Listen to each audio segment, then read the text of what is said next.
Hey baseball fans, and welcome to this year's TheSportsCycle.com's baseball preview. I'm your host, Donnie Dwyer. Let's get into the AL West. The Texas Rangers won the division last year because of pitching with Cliff Lee and company. This year is a whole different story. With Tommy Hunter going down in spring training, it's going to be interesting to see who will take the ball for this team and bring quality starts. I don't think Brandon Webb or Derek Holland have enough in the tank to be able to take that spot.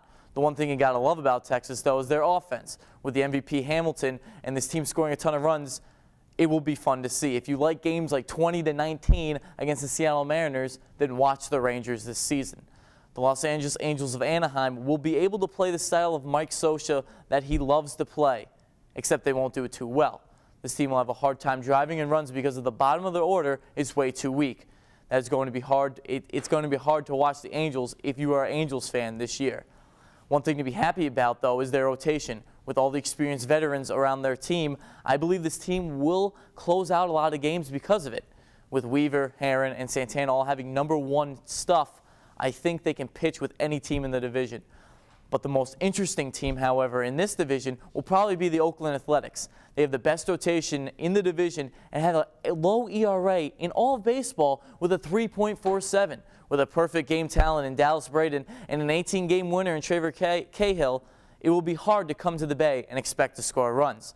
Their offense is brand new and filled with players who can fit the system well in Oakland. I really like David DeJesus and Josh Willingham to be the power newcomers and have a very solid year in Oakland.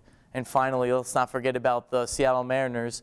Oh, what that fantasy franchise has really been, because honestly it has been a fantasy. They do have King Felix, who won the Cy Young last year, but that's all they got for them. And besides Ichiro, they just have no one else coming in after a few years. I mean, they've been hurt and have had bad trades ever since the Eric Bedard deal in 2007, and they've been getting these highly touted recruits every single year, but they haven't lived up to their standards. Justin Smoke, one of them, is a prime example that can hit for power, but he has not been able to show it as of late.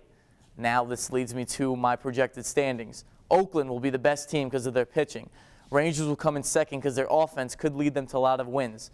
The Angels will be in third because they don't have the offense to be able to win games yet. And the Mariners will finish fourth, need to develop those young prospects. And that's it for the AL West here on the Sports Cycle. Check out more on every single division on www.thesportscycle.com. In Studio 6 of Johnson Hall on Marquette University, I'm Donnie Dwyer. Have a good night, folks.